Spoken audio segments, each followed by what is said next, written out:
Olá, começamos agora mais um encontro da nossa catequese. Hoje falaremos um pouco sobre o tema Seguir Jesus hoje, ser livre. Para ajudar na nossa reflexão, eu vou citar um conto do escritor Rubem Alves, chamado A Águia que Quase Virou Galinha.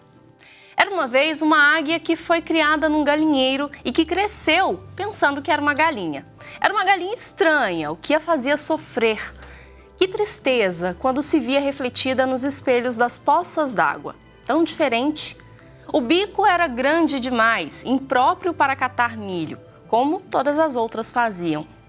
Seus olhos tinham um ar feroz, diferente do olhar amedrontado das outras galinhas, tão ao sabor do amor do galo. E era muito grande, muito atlética. Com certeza sofria de alguma doença.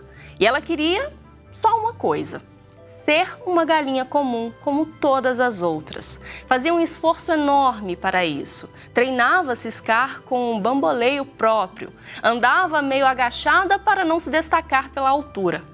Tomava lições de cacarejo. Sua luta para ser igual a levava a extremos de dedicação política. Participava de todas as lutas. Quando havia greves por rações de milho mais abundantes, ela sempre estava na frente. Fazia discursos inflamados contra as péssimas condições de segurança do galinheiro, aqueles enormes buracos na tela. Nunca lhe havia passado pela cabeça aproveitar-se dos furos para fugir, porque o que ela queria não era liberdade, era ser igual às outras, mesmo dentro do galinheiro. Pregava a necessidade de uma revolução no galinheiro, acabar com o dono que se apossava do trabalho das galinhas. O galinheiro necessitava de uma nova administração, galinácea. Acabar com o galinheiro, derrubar as cercas, isso era coisa impensável. O que se desejava era um galinheiro que fosse bom, protegido, onde ninguém pudesse entrar, muito embora o reverso fosse de onde ninguém pudesse sair. Aconteceu que um dia um alpinista que se dirigia para o cume das montanhas passou por ali. Alpinistas são aquelas pessoas que gostariam de ser águias. Não podendo, fazem aquilo que chega mais perto. Sobem a pés e mãos até alturas onde elas vivem e voam. O alpinista viu a águia no galinheiro e se assustou. "O que é você, águia, está fazendo no meio das galinhas?" ele perguntou. Ela pensou que fosse caçoada e ficou brava. "Não me goza. Águia é a vovozinha. Sou galinha de corpo e alma, embora não pareça." "Galinha coisa nenhuma", replicou o alpinista. "Você tem bico de águia, olhar de águia, rabo de águia, é águia. Deveria estar voando." E apontou para os minúsculos pontos negros no céu, muito longe, águias que voavam perto dos picos das montanhas. "Deus me livre, tenho vertigem das alturas, me dá tonteira. O máximo para mim é o segundo degrau do poleiro", ela respondeu. Há certas conversas que não levam a lugar nenhum. O alpinista percebeu, suspeitou que a águia até gostava de ser galinha, coisa que acontece frequentemente. Voar é excitante, mas dá calafrios. O galinheiro pode ser chato, mas é tranquilo. A segurança atrai mais do que a liberdade. Assim, fim de papo.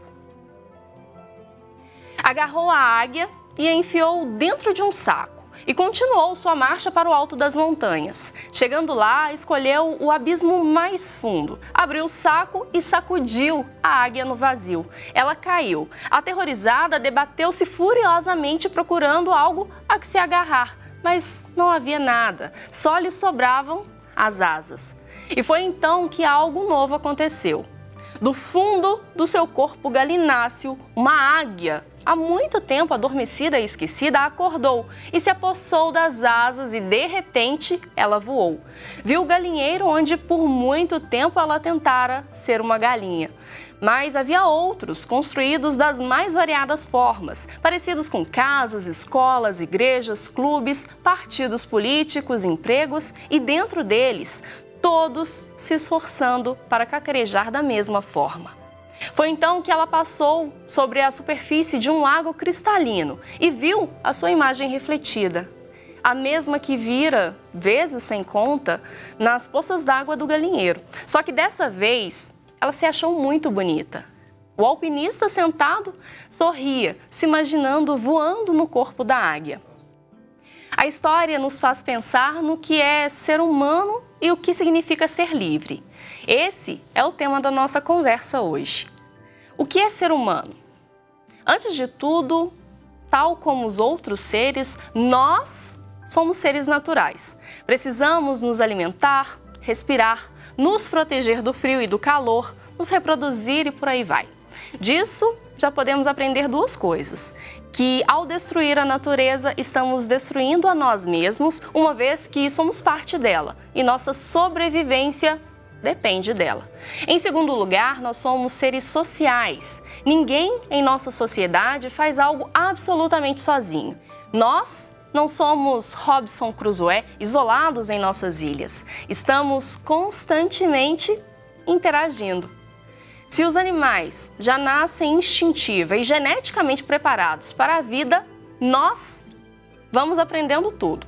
Formamos culturas e valores a partir da cultura e dos valores das pessoas e da época em que vivemos.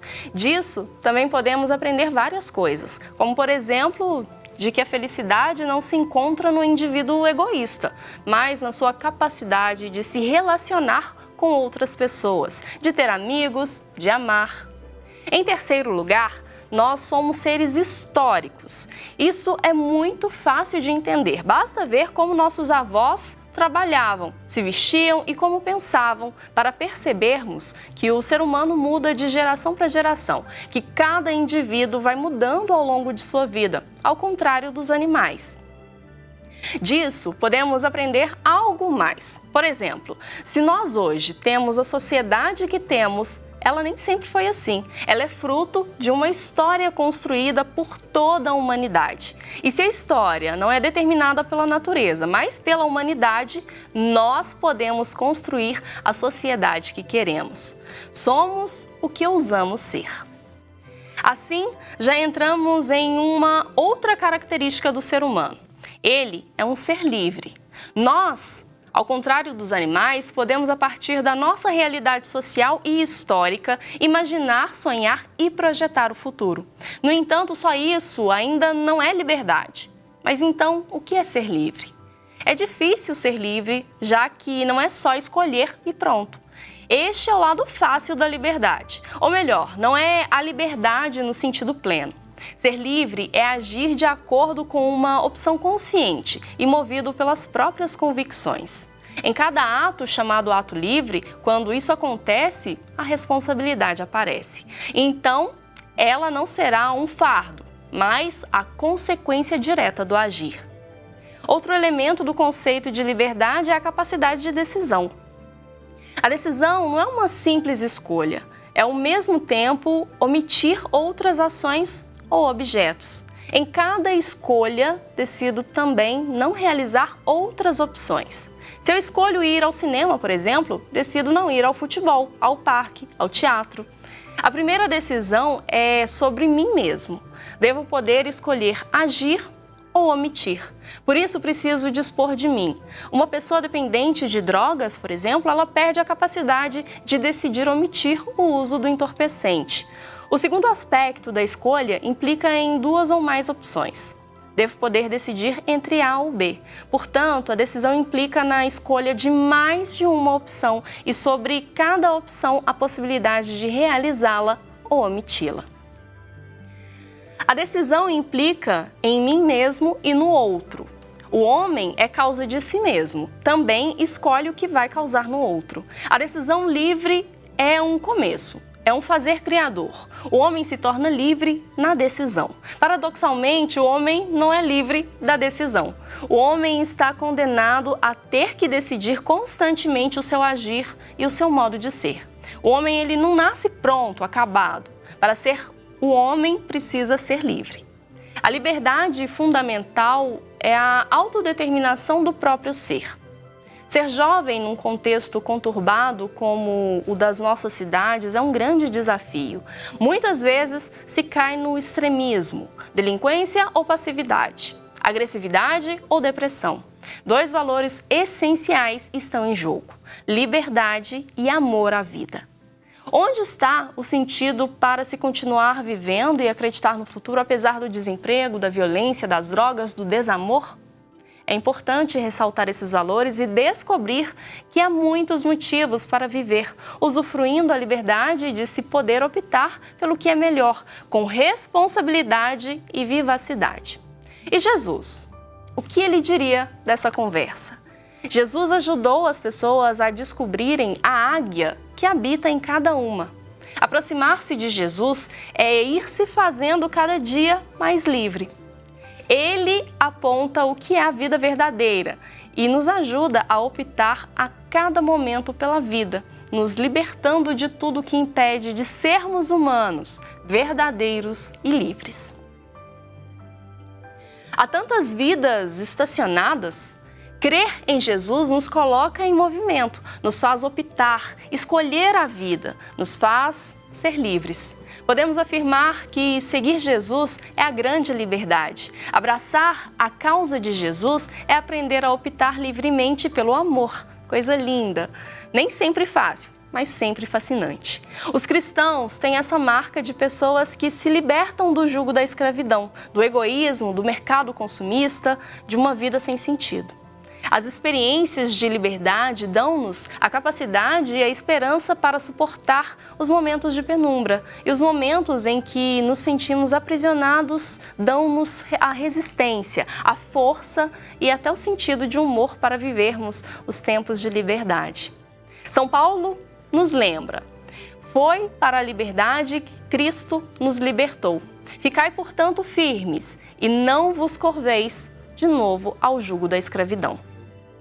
Por isso, participar do caminho proposto pela catequese da Crisma é um jeito de descobrir o tesouro da liberdade apontada por Jesus. Pois a fonte da vida está em ti, e em tua luz vemos a luz. Para encerrar o nosso encontro, eu sugiro a vocês um filme, Um Conto Chinês, que fala sobre a história de um homem que teve a vida ferida e por isso estacionou no tempo. Só o amor, o encontro com o outro, foi capaz de devolver vida à sua vida. Nosso encontro de hoje fica por aqui. Na semana que vem, seguimos com a nossa catequese para os crismandos da Arquidiocese de BH. Eu espero vocês. Até lá!